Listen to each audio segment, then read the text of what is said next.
recycling of the fuel control switch, which in my appreciation, the crew would have tried to operate in those precious seconds. So this is how they have ascertained the movement of this lever. Now, whether it went off, with some other actions, I'm not aware. That the inquiry would be indicated. So Zaka.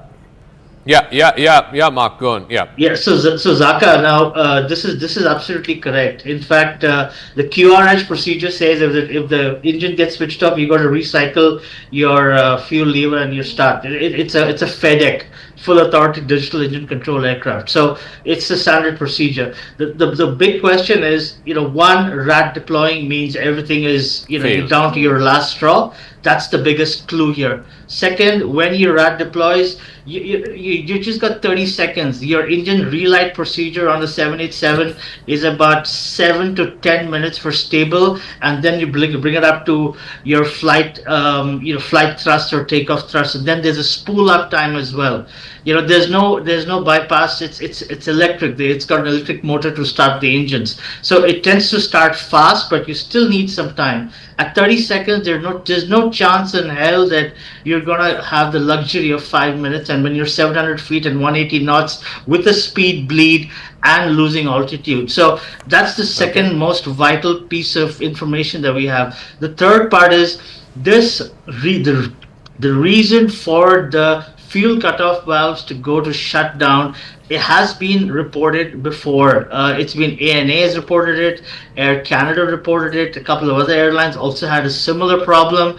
There was a service bulletin. It was never an AD. It was just an advisory to go check to see if it's fine with the part number. Now, clearly, there's a maintenance issue here as well. Somebody in Air India has not done their job to go and, somebody has not thought out of the box. Because if there have been incidents with ANA and a couple of other airlines, you should have gone back to check whether that particular part number, if the part is fine, it works great, or it doesn't work great. Okay. So the first is factually RAT deployed, all systems out, you're down to your last survival mode. Second, you follow the QRH, the quick response handbook. The QRH procedure says if the engines are off, you restart. Simple. He tried to restart. Let me ask Captain Ross, because he's with us for limited time. Is that a satisfactory explanation? Because there has to be a dual engine failure for the RAT to be deployed, and the RAT was deployed in this. Both our previous pilots saying that the movement of the fuel control switch from cutoff to run, or run to cutoff and then back from cutoff to run, is a standard operating procedure whenever there is electrical failure or hydraulic failure or some kind of engine failure.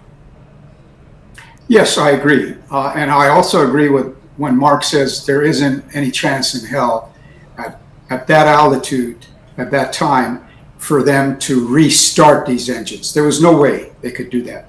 There wasn't enough altitude, there wasn't enough time.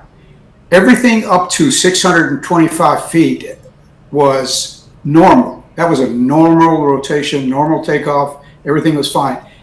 But I submit that probably whatever happened is when those fuel cutoff switches were physically turned off.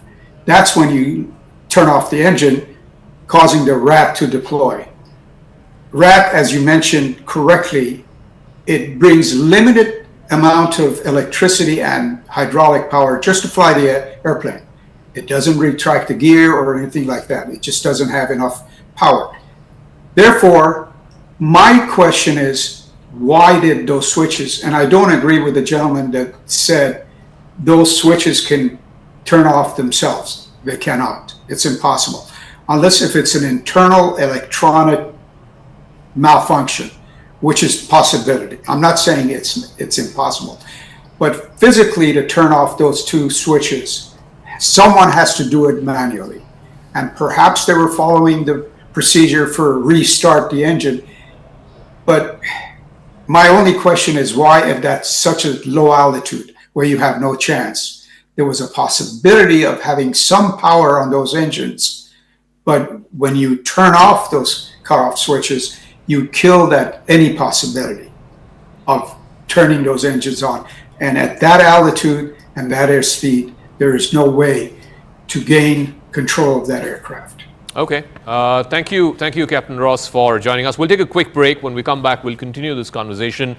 This is the reporting of the Aircraft Accident Investigation Board under the Ministry of Civil Aviation. They had members from the NTSB, from the FAA, from Boeing, of course, and Air India. They've looked at all the preliminary findings and have come to a preliminary conclusion that the reason why Air India Flight 171 from Ahmedabad to London Gatwick on the 12th of June crashed with 241 passengers on board. One of them miraculously managed to survive, but out of the 241 of them died just seconds after takeoff, and they have narrowed it down to the fuel control switches, which had to be in the run position, were in the cutoff position, and by the time the pilots realized that and tried to take corrective action, which they did, move it back from cutoff to run, there wasn't enough time for the engine to get enough power, enough thrust, enough lift for it to continue on its flight path. Quick break, but we'll continue right on the other side.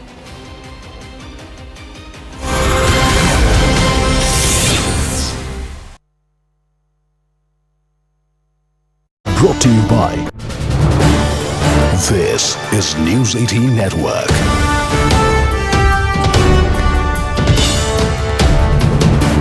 India's largest news network.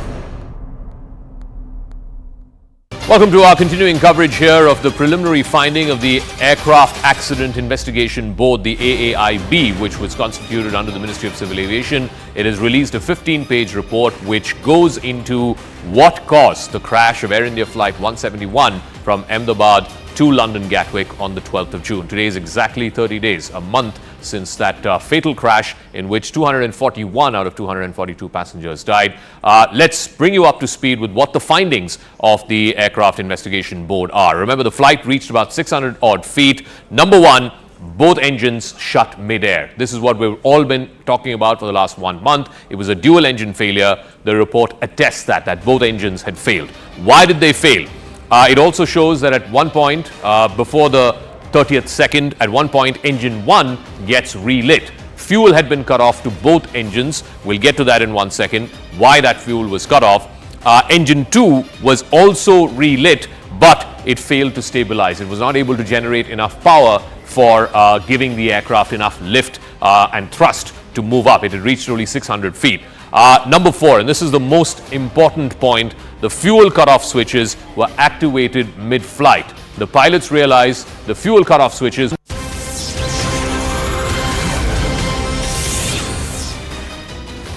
Let's now take a closer look at those last 32 seconds after taking off, the harrowing final 32 seconds that led to the tragic crash of Air India Flight AI 171 from Ahmedabad to London Gatwick on June the 12th. The aircraft basically lifts off from runway number 23. It taxis, it begins its flight movement just before being airborne, and then 3 seconds after takeoff, the aircraft reaches the maximum speed. This is at 08:08:42 UTC.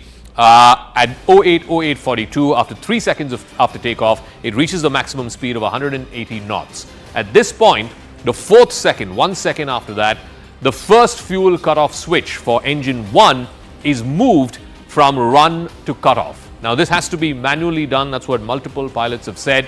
Whether there was a mechanical reason for it, electrical reason for it, was there some kind of malfunction, we don't know.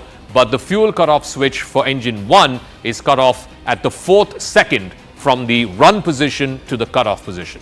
The 5th second after takeoff, which is 1 second later, the fuel cutoff switch for engine 2 is also moved from run to cutoff. And like I've been explaining all through for the last few minutes, this has to be manually done.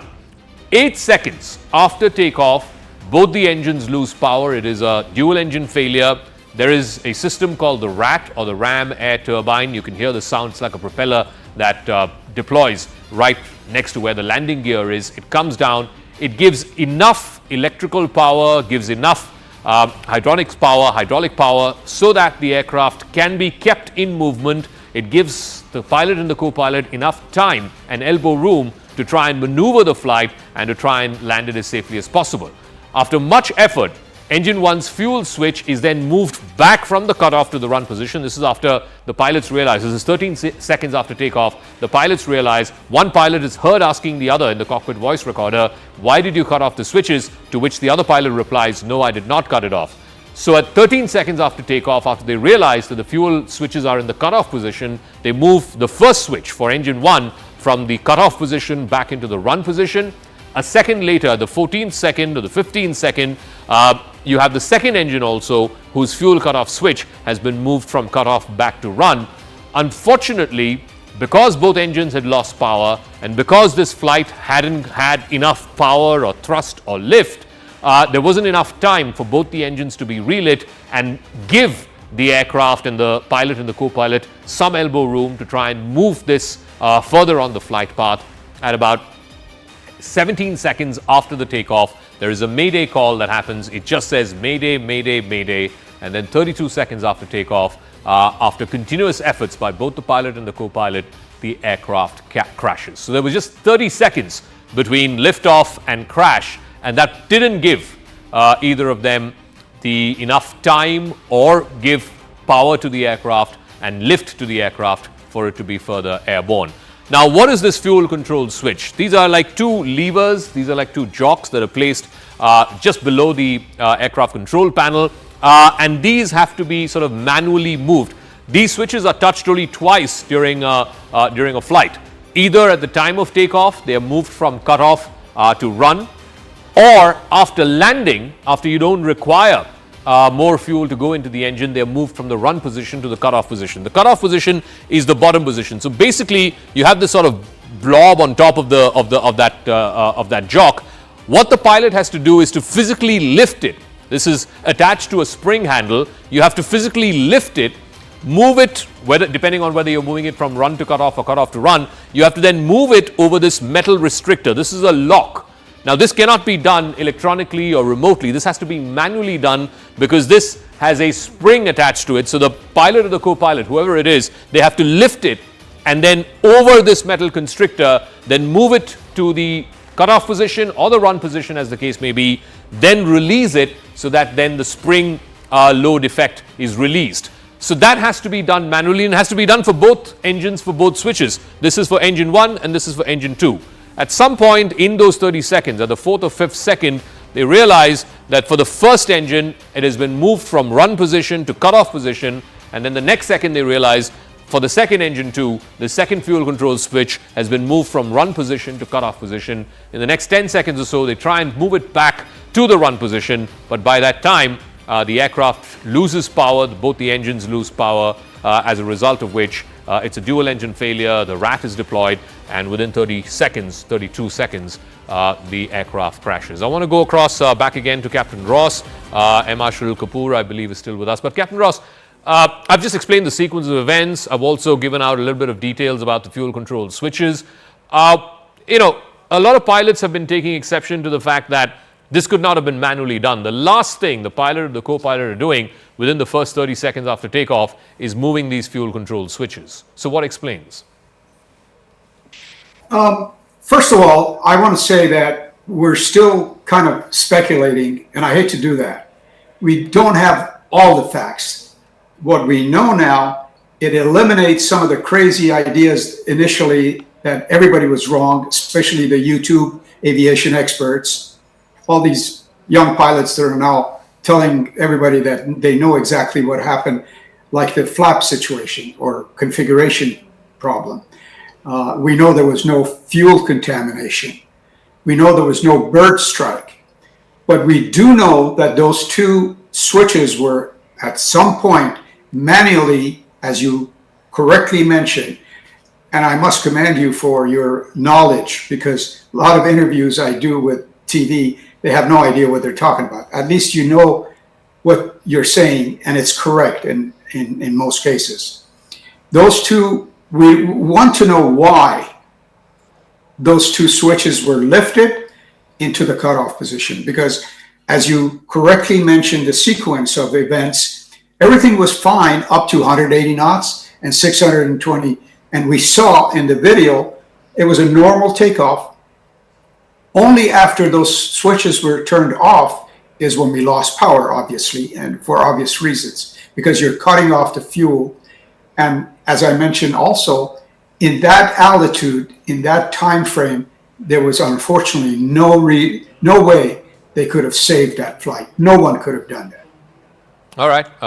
Thank you very much to Captain Ross, to Mark Martin, to Arunima, and to Air Marshal Kapoor. Our coverage will continue. Like I said, this is a preliminary report by the Aircraft Accident Investigation Board. It's been submitted to the Ministry of Civil Aviation. They've done so in 30 days because the mandate is ICAO, which is the International Civil Aviation Organization, has to get a preliminary report after every air crash within a month. In previous crashes in India, certainly in the Kozhikode crash in 2020 and also the Mangalore crash in 2010, they did not release this preliminary report.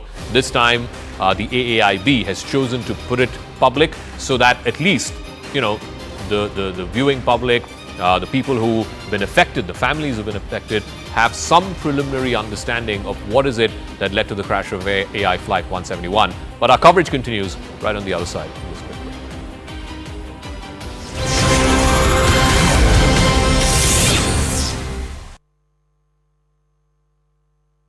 Dangerously.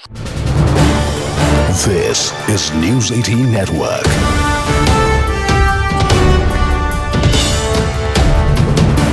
India's largest news network. Welcome to our continuing coverage here of the preliminary finding of the Aircraft Accident Investigation Board, the AAIB, which was constituted under the Ministry of Civil Aviation. It has released a 15-page report which goes into what caused the crash of Air India Flight 171 from Ahmedabad to London Gatwick on the 12th of June. Today is exactly 30 days, a month since that fatal crash in which 241 out of 242 passengers died. Let's bring you up to speed with what the findings of the Aircraft Investigation Board are. Remember, the flight reached about 600 odd feet. Number one, both engines shut mid-air. This is what we've all been talking about for the last 1 month. It was a dual engine failure. The report attests that both engines had failed. Why did they fail? It also shows that at one point, before the 30th second, at one point, engine 1 gets relit. Fuel had been cut off to both engines. We'll get to that in 1 second, why that fuel was cut off. Engine 2 was also relit, but it failed to stabilize. It was not able to generate enough power for giving the aircraft enough lift and thrust to move up. It had reached only 600 feet. Number 4, and this is the most important point, the fuel cutoff switches were activated mid-flight. The pilots realized the fuel cutoff switches, which had to be on run, was on cutoff. They realized that, and then they moved the switches back from cutoff back to run. The cockpit voice recording also indicates one pilot, we don't know who, one pilot asking the other pilot, why did you cut off the fuel switches? To which the other pilot responds, no, I did not. Like I said, we don't know which pilot is asking which pilot this question, but this was certainly asked by one pilot to another.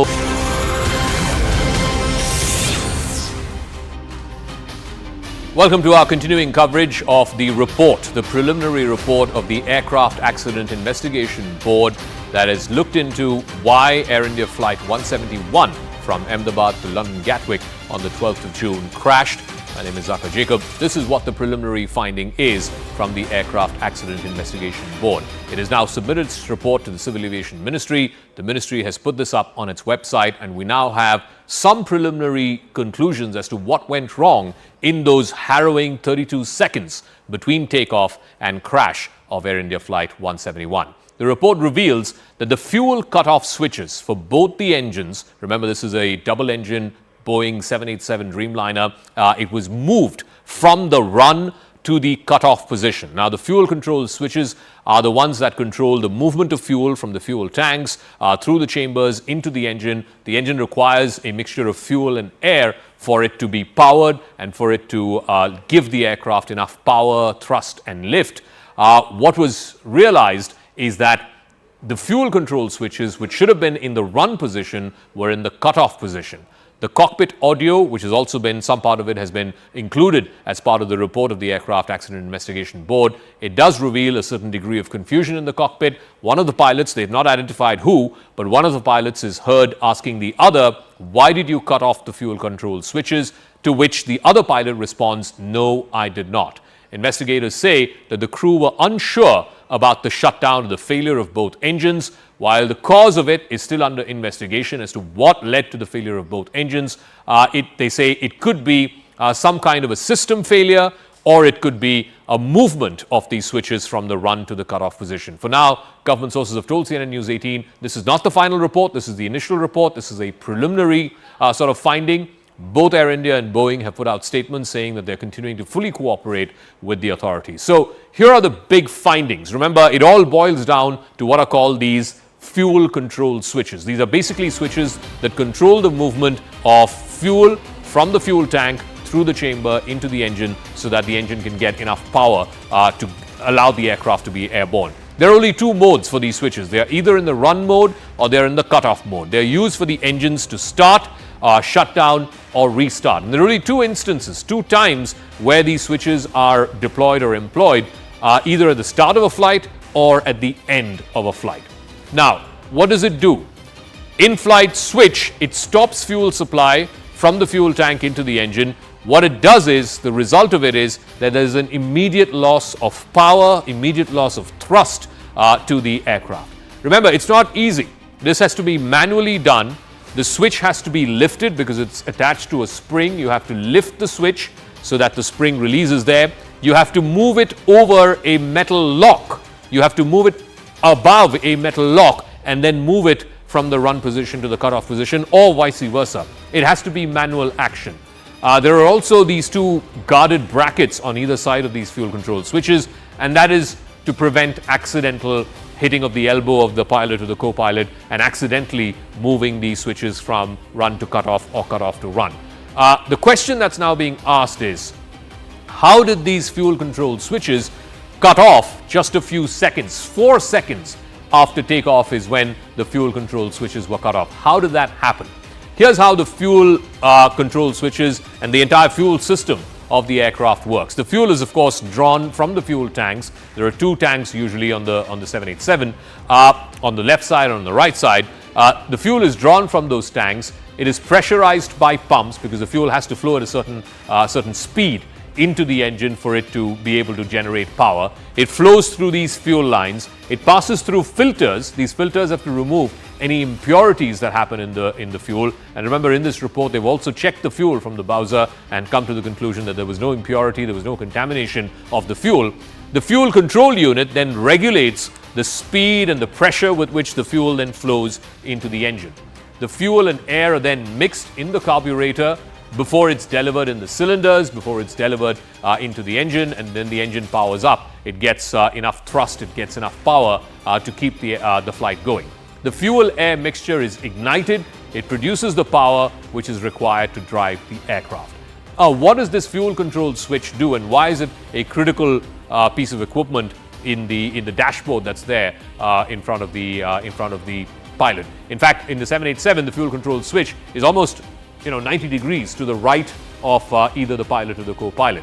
So moving a fuel control switch from run to cutoff would basically cause the fuel supply to stop from the tanks to whichever engine's fuel switch is cut off. It could result in an immediate shutdown of the engine. It could lead to loss of thrust. Here's how these in-flight management of the fuel control switches work. Now, the pilots, they monitor the fuel levels, the pressure, the flow of fuel into both the engines. The pilots may then need to manage the distribution of the fuel. There are alerts and warnings that are generated for fuel-related issues, which are then acted upon by the pilots. But if you go back to the pictures of the fuel control switches, if we can just play that out for 1 second, these are the cutoff switches, the fuel control switches. There are only two modes in it. There is a run mode if it's in the up position, and there is a cutoff mode if it's in the down position. The pilots have to manually lift this, take it over this metal constrictor that you see, and then either move it down or up depending on what they want to do. This cannot be changed, or this cannot be moved either by remote or from outside the cockpit. This cannot be controlled electronically. This has to happen manually. Was there any mechanical reason why it could have flipped from run to cutoff and back again from cutoff to run? That the report does not venture into. In fact, there is no mention of any kind of advisory or any kind of further notice to either Boeing or to Air India to investigate that. We have Yasha, who's joining us from Pune, I believe. Anvit is tracking the Ministry of Civil Aviation here in Delhi. Arunima is here in our studios as well. Yasha, first of all, what are you hearing where you are in terms of the preliminary findings of the Aircraft Accident Investigation Board and the reactions to it.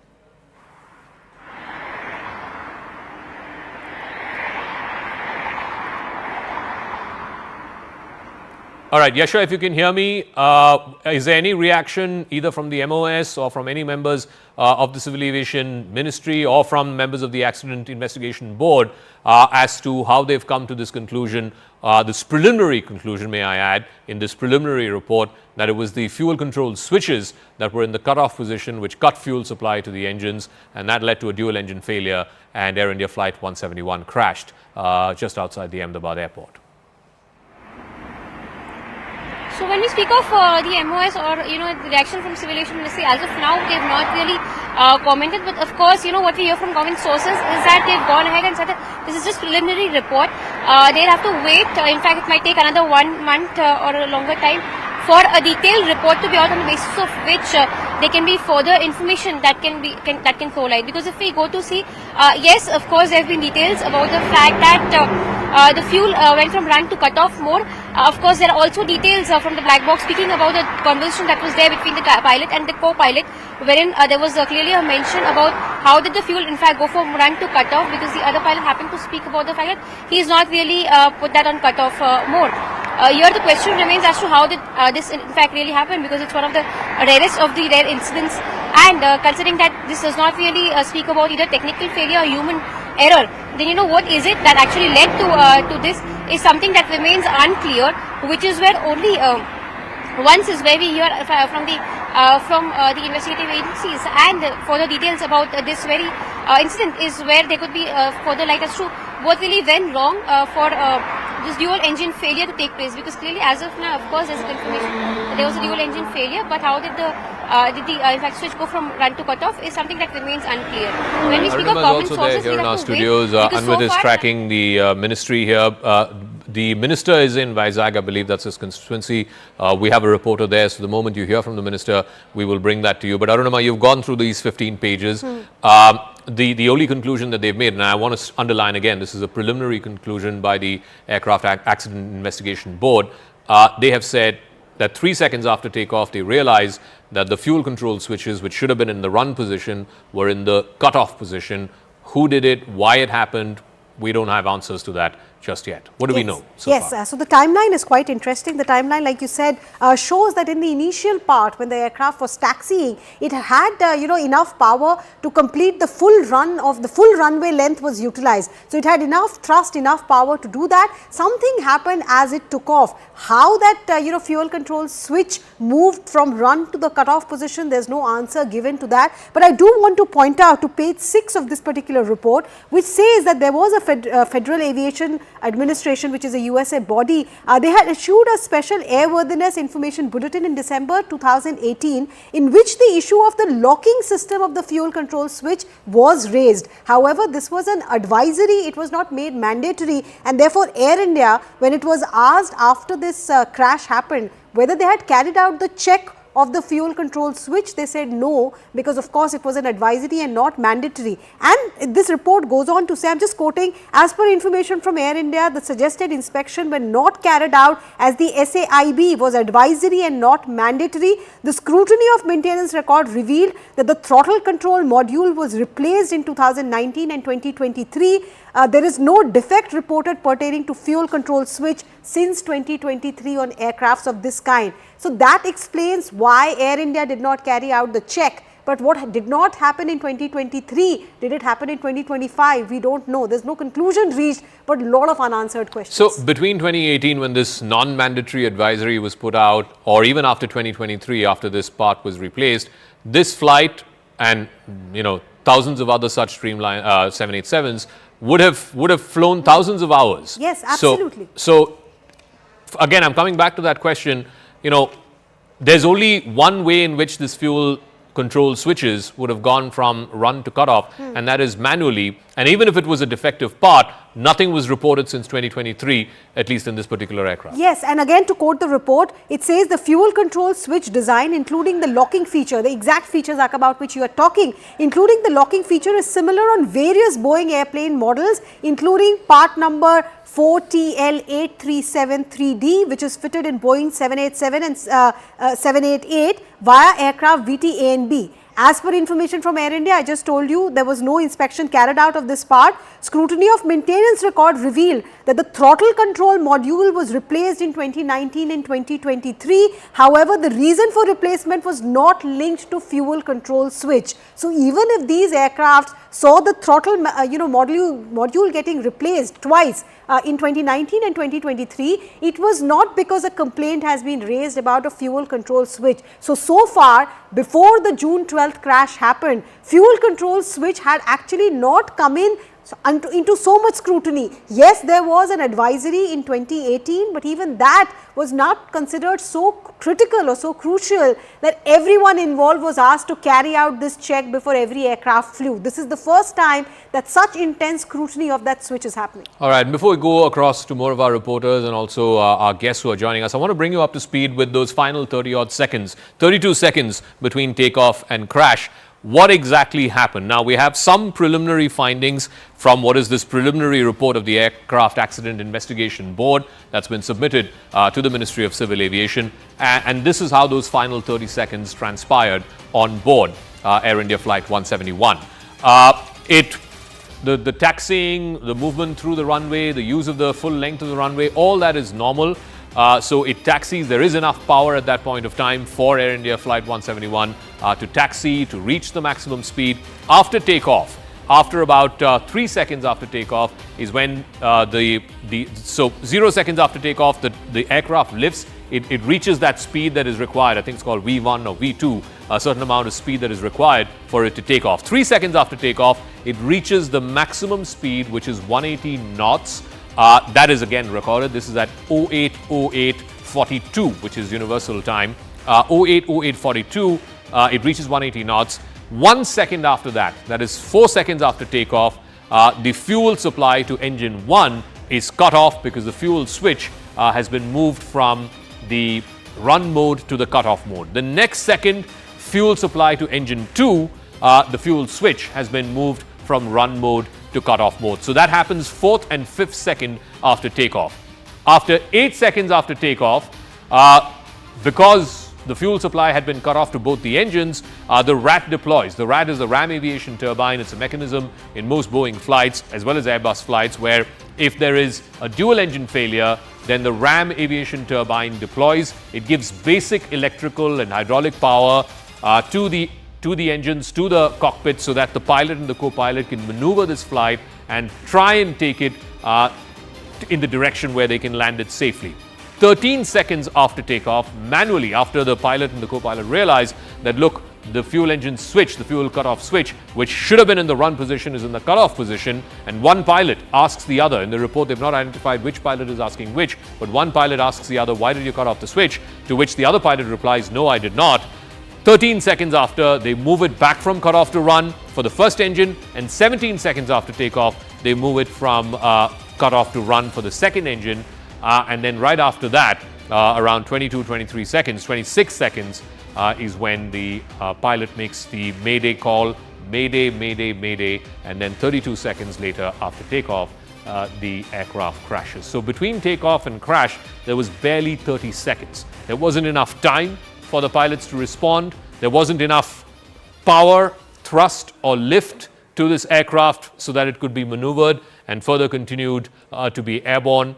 There wasn't enough altitude. It was at 600 feet. Had it been 1,000 feet or more, it would have given some more elbow room to the pilots to actually maneuver the aircraft in a direction of safety, but they didn't have that. They didn't have that luxury. They didn't have that elbow room, as a result of which it led to one of the worst aviation disasters, crashes that we've seen, not just in India, but anywhere in the world. I want to go across to Anvit, who has more on this. Anvit, what are members of the Civil Aviation Ministry or members who were part of this investigation board? Are they saying anything to you? Have they left it at this? What is going to be the next step after this? This has now been made public, which in itself is an unusual gesture. They've not done this in the previous 2 major crashes that we saw in India. Why have they done that, and what happens next? See, Zaka, no, officially there has been no word from the ministry so far, and we are expecting that they might come out and brief on the same. But the detailed report that they have made public, it was expected from the beginning that a report would be made public. Official sources have told us that the report will be made public so that the details of the investigation and the details of what transpired actually on those 30 seconds, like you mentioned, those can be known to the public and in the larger good. Also, if we talk about the report itself, when we spoke to some of the experts in the ministry and in the DGC as well, they have said that the report clearly mentions of the three important parts of this entire incident. One was the pre-flight checks that were conducted, and everything was found normal. Second is the flight, like you elaborated, how the 30 seconds on the flight, what happened during that time, and also the investigation that has been done. So if we detail the pre-flight check that were done, it was found that the pilots had enough rest time, adequate rest time. Also the crew that was called to operate on flight, that was found to be fit. The tests were conducted, the initial and mandatory tests that are done pre-flight check, those were done. It was also found that there was no dangerous goods on the flight that was being carried like previously. Very initially when this incident happened, some speculations were that there be possibility of that some or a potential target or something on the flight that could have led to this disaster, but that has also been ruled out. In fact, they have also gone on to say that the taxi clearance was received by the aircraft from the ATC, and the flight had rolled towards runway 23 from taxiway R4. In fact, it also clearly mentioned that the takeoff clearance was issued and the aircraft had started rolling. The aircraft has also achieved a maximum recorded airspeed of 180 knots. So, not only from what happened on the ground, but also when the ground controls are shifted to air traffic control, it goes on to mention that till then everything was found to be happening normally. But it was only after the speed that it had reached, it mentioned that immediately thereafter engine 1 and engine 2 fuel cutoff switches transition from run to cutoff position, one after another within the time gap of 1 second. So very short time is what the pilots had to react to that. And also the second phase of the report, if we talk about in that manner, it talks about what actually happened when the plane had taken off. So the RAT deployment and the power failure and the no fuel supply to engines, that all has been detailed in the second phase. Also the report details as to the investigation that has been conducted since the beginning. What were the stages of investigation and how the AIB investigated it. They go on to say that from the initial working on the ground, like from videographing, photographing, collecting evidence and collecting the black box and retrieving data. Other than that, they have said that both engines were retrieved from the wreckage and were quarantined on the hangars in the airport. They've also said that fuel samples were taken from the browsers and tanks used to refuel aircraft were tested at the DGCA's lab and were found satisfactory. It also mentions that very limited amount of fuel sample could be retrieved though from the APU filter and refuel jetson valve of left wing. The report further goes on to mention that the flight data recorder downloaded from was forwarded and is being analyzed. Investigation, the preliminary reports and details are out, but investigation on the data and the analysis is still underway. Also, the statement that had been recorded not only of the witnesses and the sole survivor or those who were involved in the process of this flight, not just them, but also when the flight had taken off from Delhi and reached Ahmedabad, and then from Ahmedabad it was taking off for Gatwick. So all the people involved in the process, from the ground maintenance to ground staff to ground handling and the ATC, their statement is also being analyzed to further find out, because the detailed report is yet to follow. Okay, and we'll leave it at that. Thank you very much for joining us. Let's go across to two aviation experts. YN Sharma is CEO of Chimes Aviation. Dr. Vandana Singh is chairperson of Aviation Cargo Federation of Aviation Industry in India. Let me start with you, Mr. Sharma. You've seen the preliminary report of the Aircraft Accident Investigation Board. They're saying that the fuel control switches were both in cutoff position. They should have been in run position. We don't know why it happened. Then the pilots, by the time they realized it and moved it back to the run position, the aircraft did not have enough power, did not have enough thrust or lift or altitude even for it to continue on its flight path. What are your initial thoughts from what you've seen of this report? Very disturbing, the report which has come out, because as you said when you were giving the timeline, it's very, very clear that what was the sequence at what second, what happened. And this is definitely, it's a deliberate action. What you said, that, there's a locking mechanism on the fuel selectors. They're two very independent units. So for both units on their own to slip into the cutoff position at the same time, You're talking a 1 in a billion or maybe a higher probability rate. That doesn't happen. So, it's only a deliberate action. It cannot be anything else but that. And, if you see the sequence of events, you can just reconstruct it in your mind that, after takeoff, as you said, 3 seconds after takeoff, when, everything was perfect, it had reached, the satisfactory speed. At that time, the data recorder is recording that both these switches were put on, were moved from the run position to the off position. And when that happened, so then immediately you have the engine spooling off. So the pilots are, wondering how did this happen? You see the timeline from that time, how much time has it taken them to actually re-engage the switches? So it's taken them about 4-5 seconds when they realize this is there. Then they have have put those switches back on. The first switch at 8852, the second one at 8856. There's a 4 second gap between them, which can be attributed to the fact that, when you have a crisis and you've got, something like this happening, there is a shaking of hands or whatever, that that's still understandable. And there had been loss of power. Obviously, the engines had spooled down. That is where the APU kicked in at 8854. That happened. And after 8856, when the second fuel flow was also restored, you have had the pilot give the Mayday call at 8905, which is 9 seconds ahead of that. Yeah. Because, it's not immediate. It's not a computer game. The engines will take a little time to spool up. So he's seen that is not happening. The aircraft is still sinking, and, he's seconds away from an impact, where he's given the Mayday call, and 6 seconds later, the impact has happened. So, as things stand, somebody was earlier talking about outside interference with the controls of the aircraft. Okay. But if even that has to happen, that is more a software control. You need a robotic arm to actually make the switches move. Correct. You can't do that any other way, right? So it is a physical intervention. There is a physical element involved if the switches move to a position. And if it is recorded in the FDR that they move to cut off and then move back in, and there is, the pilot's recording saying that, did you move it? The other one says, no, I did not.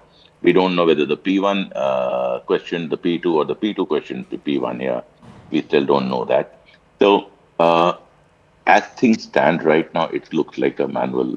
Okay, let me. Arunima has some information that she wants to share. Yeah. I just wanted to point out once again from what you're saying, sir, to the sequence of event at 8:08:42 UTC time, the maximum speed has been achieved, and then it says thereafter engine 1 and engine 2 fuel cutoff switches transitioned within a gap of 1 second. So the exact time where these two switches have transitioned to cutoff is not given, but it happens around a gap of 1 second. And around the same time, it says that the CCTV footage shows that RAT has also been deployed around the same time. So while these two switches are moving towards cutoff around the same time, the CCTV Ma'am, with all due respect, you can get the exact second on which some action in the cockpit is being recorded, right? When you say around the same time, this whole activity that 20 So that time is not mentioned. That's the point I was making. Exactly. That particular time is not mentioned in this report. No. The APU is deployed at 8854. That is recorded. You mean the RAT, which is the Ram Aviation Turbine, it got deployed at 8854. So and that can only happen if there's a dual engine failure, right? That's how the 787 is programmed. When there's zero. Okay. So 42, you say, okay, 1 second later, the fuel selectors got off. Okay. Then the engine spooled down. 8854, the RAT got deployed. Okay.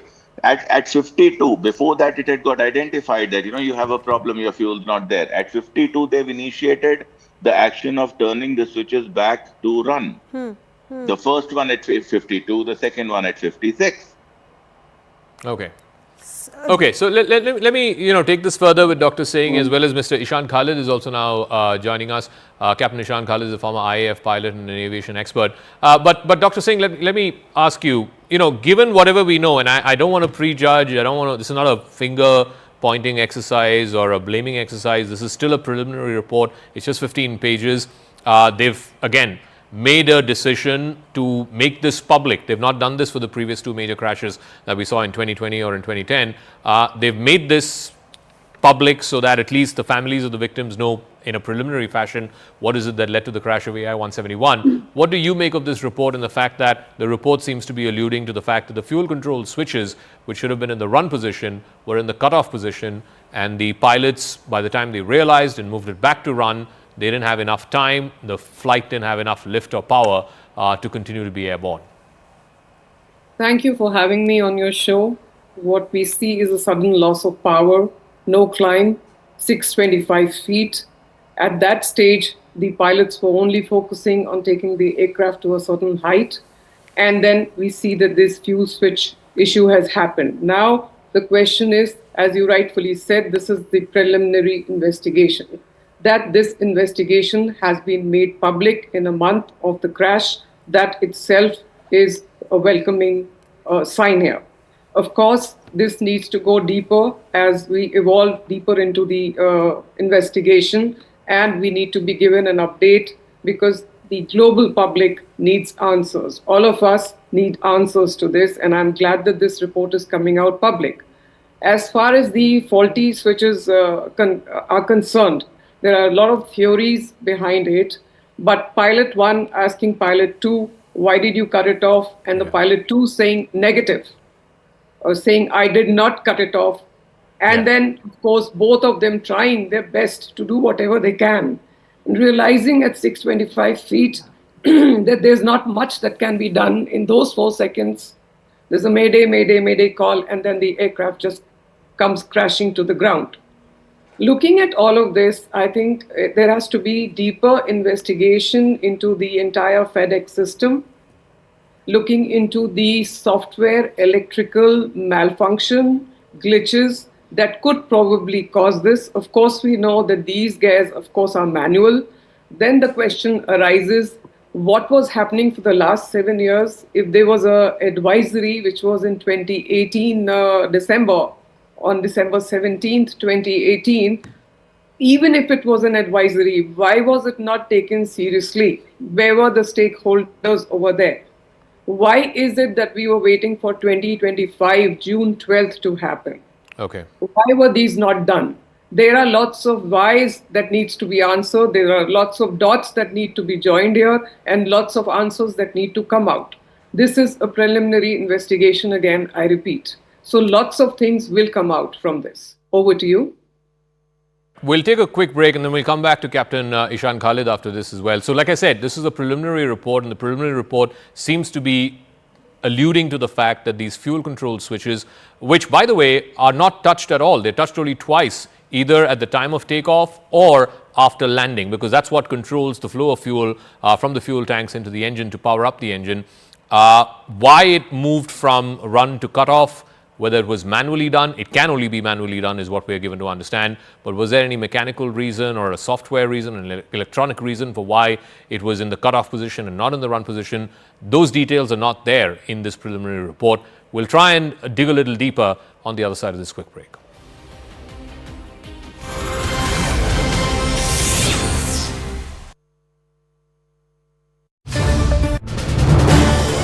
This is News 18 Network.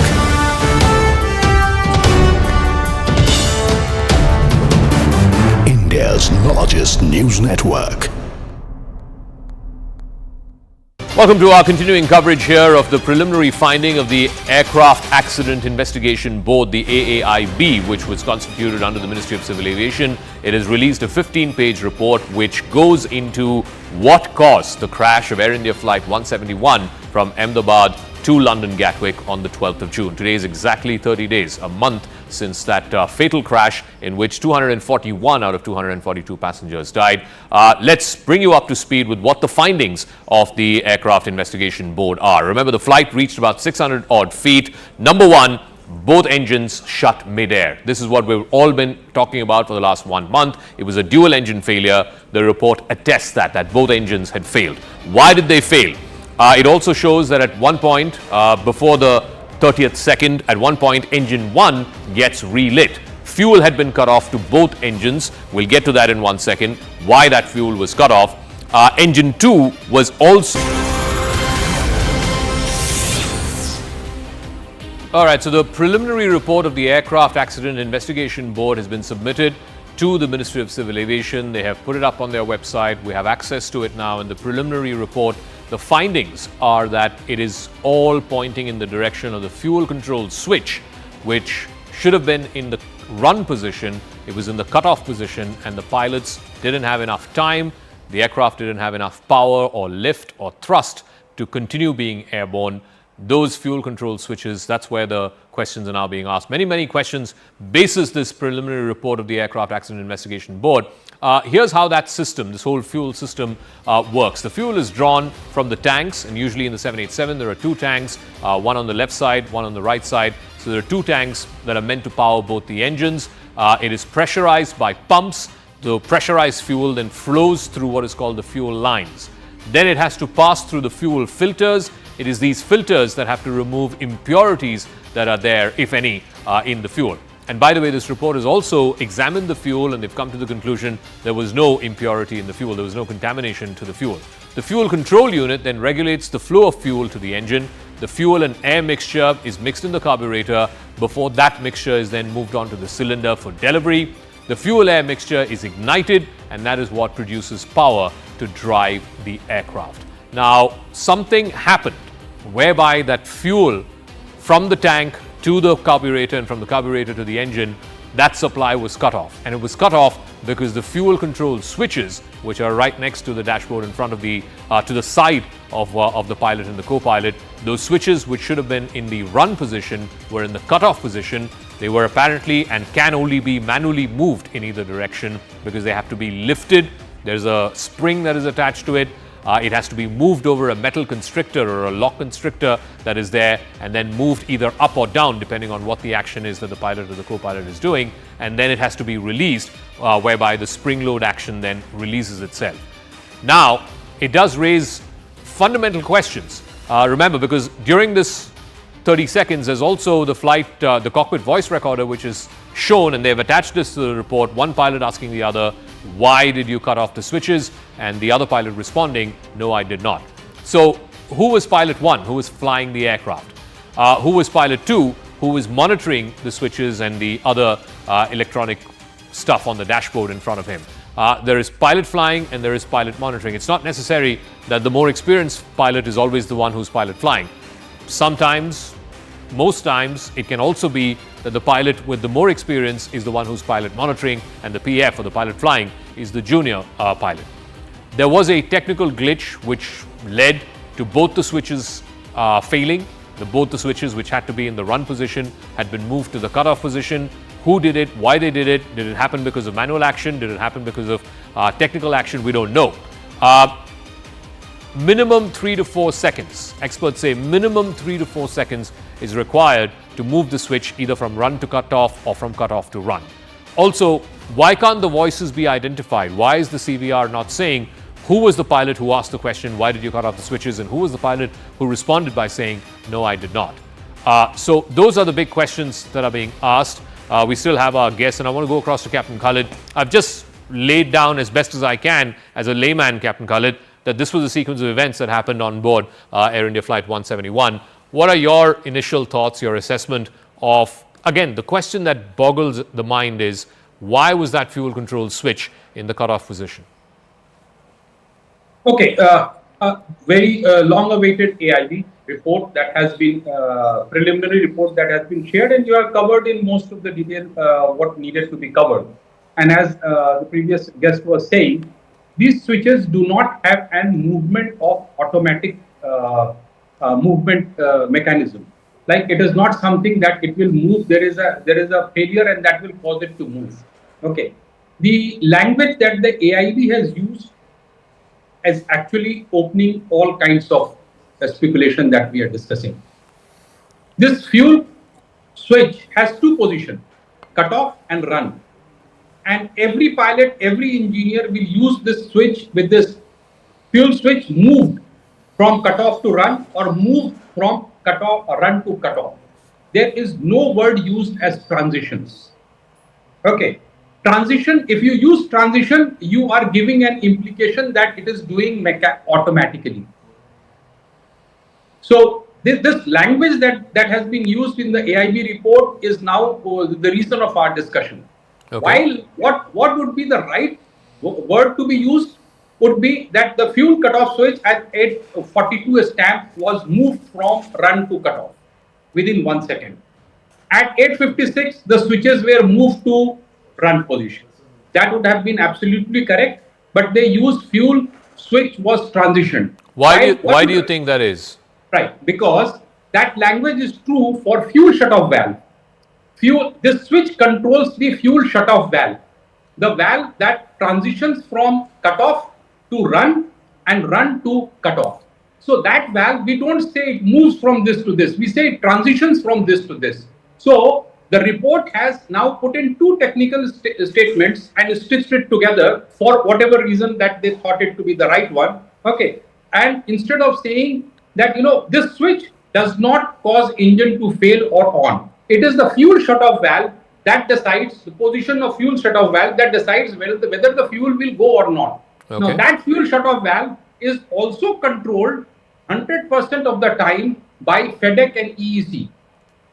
That these are the two computer systems. Okay, so if the AIB report had to say that fuel shutoff valve transition from run to cutoff, then the pilot action is totally out of the window. Okay, but when you talk about fuel cutoff switch, it transition to this. No, this is a wrong statement. It's a grammatical error. The use of the word transition is a grammatical error. Moved is the right one, and if you use but tell me, Captain, we've had lots of pilots on the program through the morning, and they're saying that this cannot be electrically or remotely done. This has to be done manually, which suggests that it has to happen inside the cockpit. Absolutely right. The switch cannot be moved electronically. It has to move physically, and it has to be a very deliberate action. It won't happen because your hand moved up, because I told you to, if I tell you to move the switch, you will not be able to move it unless you know how to pull it up and then slide it backward. Okay, but what will happen automatically is the transition of the fuel shutoff valve. And if the fuel shutoff valve has transitioned from run to cutoff on its own, then it is a technical problem which is beyond the control of the pilot, and pilot has actually denied any action. You see, it's a statement of a dying person. He says, I did not do it, whichever pilot said. So the one pilot says, I've lost the thrust or cut off the engine, whatever exact wording, and he says, I didn't do it. So it is pretty collaborated from whatever are the two sentences that was decided to be released, that pilot did not do it. Okay, but this switch cannot move. So did they mean fuel shutoff valve being transitioned? AIB has to clear it, because there is no word and there is no sense being conveyed. Fuel switch transition from run to cutoff. It conveys nothing. It's a wrong statement. That is one part. Number two is that the pilot would move the switch, cycle it to off and then to start, but that will be in response to dual engine memory action, dual engine failure memory action, in which they are trying to relight. Okay. Restart the engine, and that could have been done. There was 40 seconds of conversation between pilots, and it would be pretty intense conversation. Okay, why do we know only just two sentences? Yeah, 2 sentences, yeah. I think that's a fair there point. would be at least 30 sentences that would have transpired between them. Someone would have panicked also, someone would have said, right, sir, we would have known exactly what has happened. But just two statements have been given to us. It conveys only one thing, that the pilot did not do it. And it could not be done automatically. Do they mean fuel shutoff valve? Because we know the aircraft performance will get affected by not the position of these switches. They will get affected by the position of the fuel shutoff valve. And fuel shutoff valve definitely was closed. And it can be closed despite this movement. The AIB also brings out an advisory of that FAA of 2018 and 19. I don't know why. Because that advisory is advisory. It is not mandatory. And why it is not mandatory, I'll tell you a very good reason for it. Because last 40 years, aviation has developed. If you put a collar around here and you prevent it from coming down, then in case of dual engine failure, you will now have to do two actions to do the same thing to revive the engine. So they have kept it from the legal point of view, they have kept it as advisory, not mandatory. So that if the pilot needs to, there is a fire and you need to cut off the engine.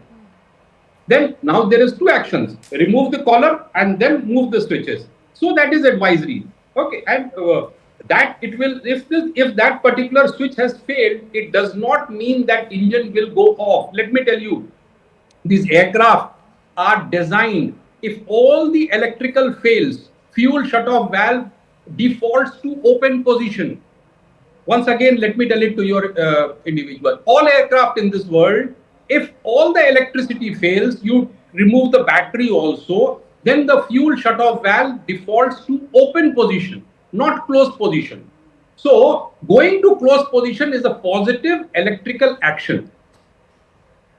Okay. Okay. So the AIB only clears one thing, that the flap was in the right position, aircraft was maintained very nicely, aircraft was perfectly flyable till 3 seconds after takeoff. Okay. And thereafter, when the fuel shutoff valve closed, another 4-5 seconds, it would lose power and pilot would be confused because they did nothing to do it. And they asked, the other one said no, and thereafter they might have recycled the switches. That is true. Possible, the thrust lever is in the back position, which is also right, because in case of a dual engine relight, you don't keep the thrust lever fully forward, you bring it back. Like, you know, when you're trying to start the engine, you don't press the whole accelerator and do the startup of the engine. So you could have done, but all these things are secondary to engines have failed, not primary. The primary reason of engine failure. Moving of switches is secondary to engine failure, not primary cause of the engine failure. Fair enough. That's a fair point. You have something to add? Yes, I was just making going through what the photographs that they have put out, the thrust lever that you're talking about, that actually shows the position. It is in the back. Yes, it is at the back. It is at the back. Can we show that? Can we show this picture? Yes. On so this is the thrust lever. I mean, exactly. And this is the right action by the pilot. While the aircraft engine is trying to restart itself, the thrust lever has to be idle.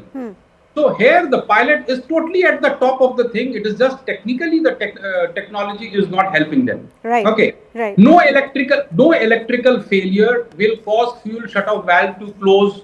No malfunction will cause fuel cut. I don't know why fuel cutoff switch is the first and the only action in the report or mentioned, because fuel switches do not anywhere in the entire Boeing manual.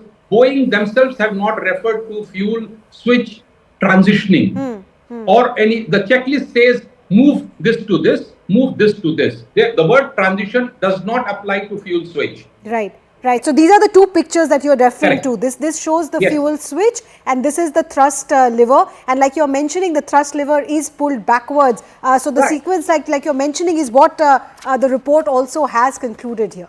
Yeah. So when the pilots are attempting to relight a shutdown engine, I'm not rated on 787, but across the world, the aircraft engines thrust levers have to be brought back for it to give it the best chance to relight. But sir, if you give me a moment, while the picture seems to suggest what you're showing, I'm just reading through what the paragraph preceding it says, and if you can weigh in on that. The thrust lever quadrant sustained significant thermal damage.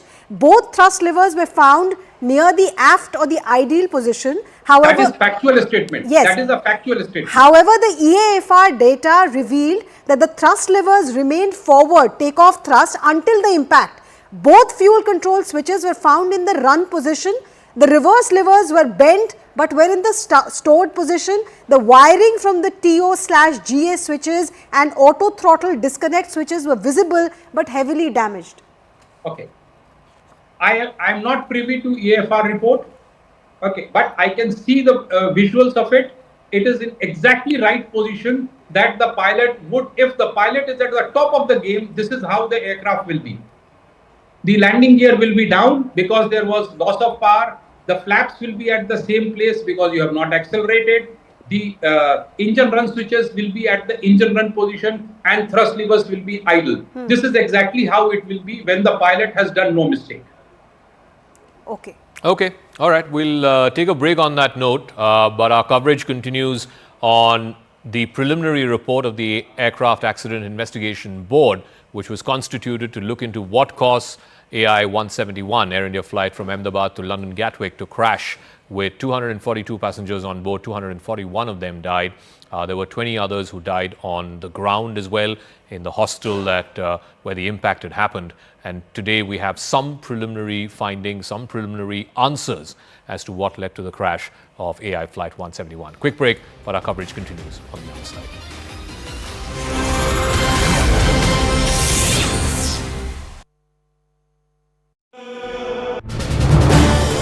This is News 18 Network.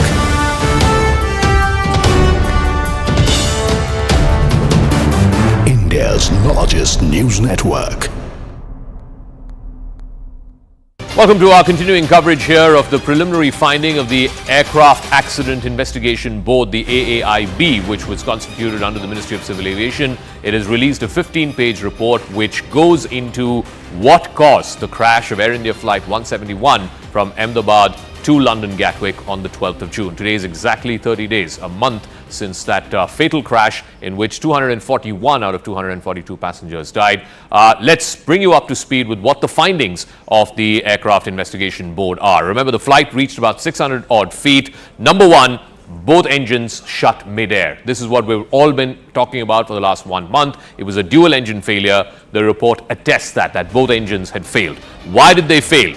It also shows that at one point, before the 30th second, at one point, engine 1 gets relit. Fuel had been cut off to both engines. We'll get to that in 1 second, why that fuel was cut off. Engine 2 was also relit, but it failed to stabilize. It was not able to generate enough power.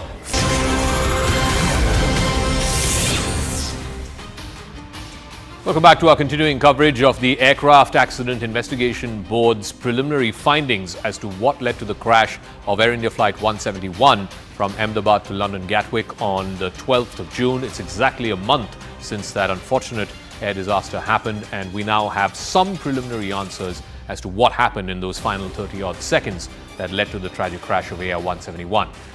The fatal 32 seconds, the aircraft lifts off from the runway. It begins its flight. This is at 0 seconds, where the aircraft has enough power, it has enough lift to be airborne. It reaches that critical speed of V2 to get to an airborne position to lift off. 3 seconds after takeoff, the aircraft reaches maximum speed of 180 knots. This has been identified in the report as at 08:08:42 seconds universal time. That's 3 seconds after takeoff.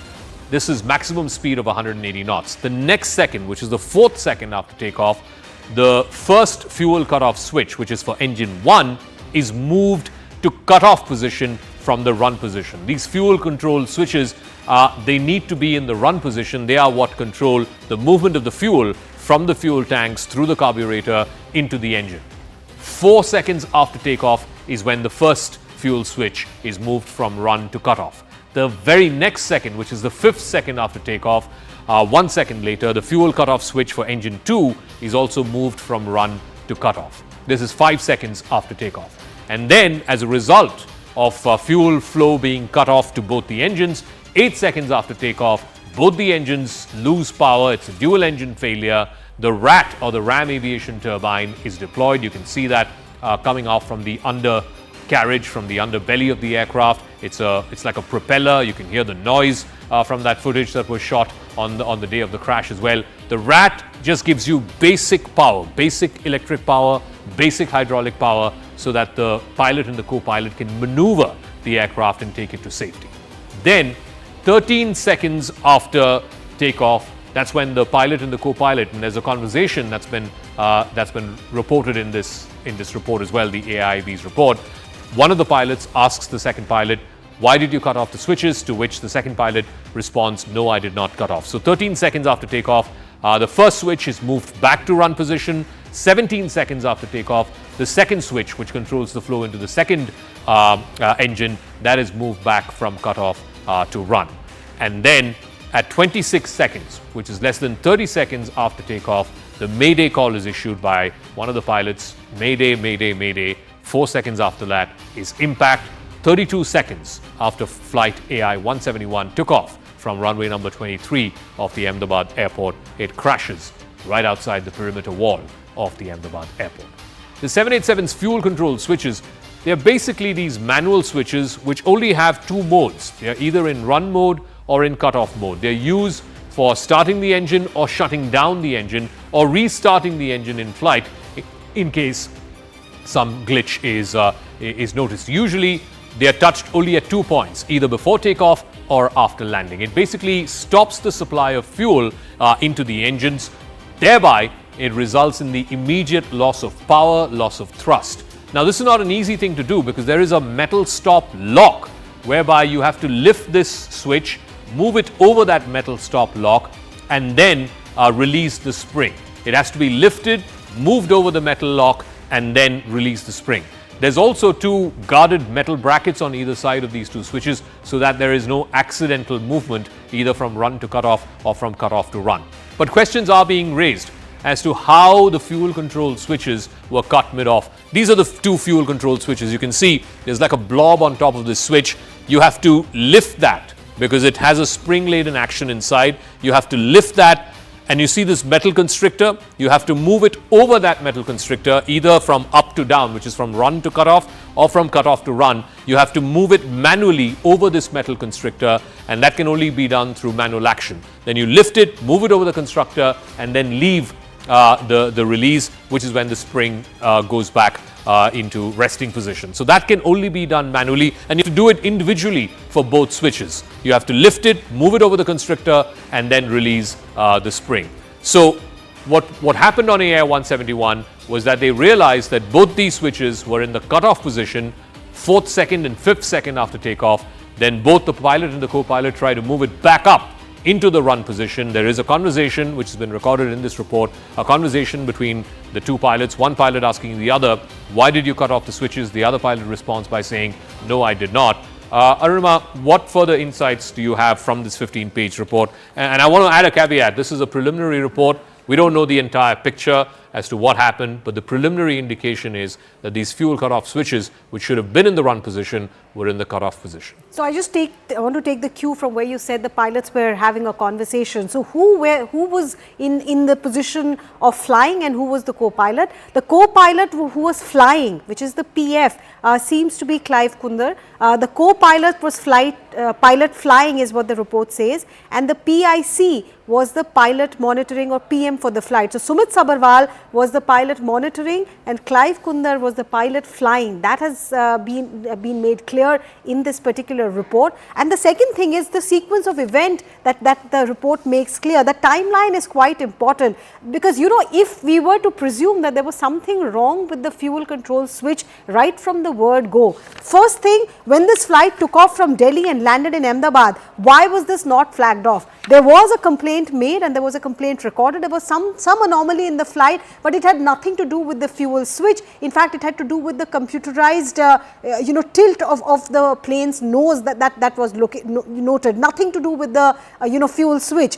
Then comes the timeline. If you look at the timeline given at 8:08, and this is universal time we are talking about, the maximum speed that you need to hit before takeoff, that speed had been hit. At 8:08:39, the aircraft ground sensor transitioned to air mode consistent with liftoff, which means at 8:08:39, the liftoff has happened. At 8:08:42, maximum speed has been hit. Within 1 second, that's what the report says. Immediately around this time, there seems to be a realization that there's something wrong with the fuel switch. Within 1 second, switch one goes to the cutoff mode. At 8:08:56, this is when the realization hits and an attempt is made to put the switch back to the run mode from cutoff. And between these two timing at 8:08:47, EAFR, which is the flight data recorder data, shows that both engines N2 value passed below minimum speed, which means they were losing speed, and RAT had been deployed. So this entire sequence of event tells us that initially there was fuel supply, the engines were working, and that's why the takeoff happened. Something happened after the takeoff, and that led to the switch getting to the cutoff position. What happened? We don't know. Yeah, so from 808.42, where it hit maximum speed of 180 knots, which is what is V2 is required for liftoff, and then 808.56 is when they try to move it back. By 47, the RAT is deployed, and the RAT is only deployed if both engines fail. There has to be a dual engine failure. It's an electronically programmed system, both in the Boeing flights as well as in the Airbus flights, that you have this almost propeller that comes out from the undercarriage. It gives you basic electricity, it gives you basic hydraulic power so that the pilot can then navigate the flight, try and land it in some relatively safe area, as opposed to immediately losing power and thrust like Air India 171 did. But what happened between 08.42 and 08.56 that led to this fuel cutoff switch being moved from from run to cutoff, we don't know. Most pilots have said that that can only manually happen. There is this conversation, one line of which has been included in this report, where one pilot is asking the other, why did you move the switch? And the other pilot says, no, I did not. Can this be electrically done? Can this be mechanically done? Was there a fault in one of the parts? Again, there's nothing in this report which seems to suggest that Boeing or GE have been given notices or have been given advisories to look into this. Again, it's a very, very preliminary report. Something like this has not been released in the previous two crashes. It took months. In fact, in the 2010 crash, it took years for the final report to actually come out. They've never released the preliminary report. This is the first time they're doing that, and it does ask that question: how and why was the fuel control switch moved from run to cutoff? And then the pilots realized it. By the time they realized it and moved it back to run, it was too little, too late. We'll take a quick break, but our coverage continues right on the other side.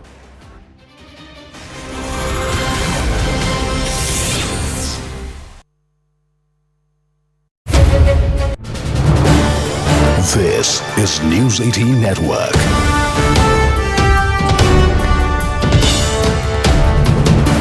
India's largest news network. Welcome to our continuing coverage here of the preliminary finding of the Aircraft Accident Investigation Board, the AAIB, which was constituted under the Ministry of Civil Aviation. It has released a 15-page report which goes into what caused the crash of Air India Flight 171 from Ahmedabad to London Gatwick on the 12th of June. Today is exactly 30 days, a month since that fatal crash in which 241 out of 242 passengers died. Let's bring you up to speed with what the findings of the Aircraft Investigation Board are. Remember, the flight reached about 600 odd feet. Number one, both engines shut mid-air. This is what we've all been talking about for the last 1 month. It was a dual engine failure. The report attests that both engines had failed. Why did they fail? It also shows that at one point, before the 30th second, at one point, engine 1 gets relit. Fuel had been cut off to both engines. We'll get to that in 1 second, why that fuel was cut off. Engine 2 was also relit, but it failed to stabilize. It was not able to generate enough power for giving the aircraft enough lift and thrust to move up. It had reached only 600 feet. Number 4, and this is the most important point, the fuel cutoff switches were activated mid-flight. The pilots realized the fuel cutoff switches, which had to be...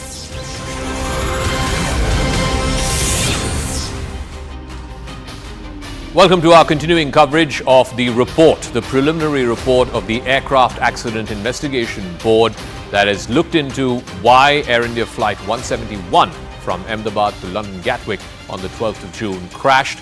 My name is Zaka Jacob. This is what the preliminary finding is from the Aircraft Accident Investigation Board. It has now submitted its report to the Civil Aviation Ministry. The Ministry has put this up on its website, and we now have some preliminary conclusions as to what went wrong in those harrowing 32 seconds between takeoff and crash of Air India Flight 171. The report reveals that the fuel cutoff switches for both the engines, remember this is a double-engine Boeing 787 Dreamliner, it was moved from the run to the cutoff position. Now, the fuel control switches are the ones that control the movement of fuel from the fuel tanks through the chambers into the engine. The engine requires a mixture of fuel and air for it to be powered and for it to give the aircraft enough power, thrust and lift. What was realized is that the fuel control switches, which should have been in the run position, were in the cutoff position. The cockpit audio, which has also been, some part of it has been included as part of the report of the Aircraft Accident Investigation Board. It does reveal a certain degree of confusion in the cockpit. One of the pilots, they've not identified who, but one of the pilots is heard asking the other, "Why did you cut off the fuel control switches?" To which the other pilot responds, "No, I did not."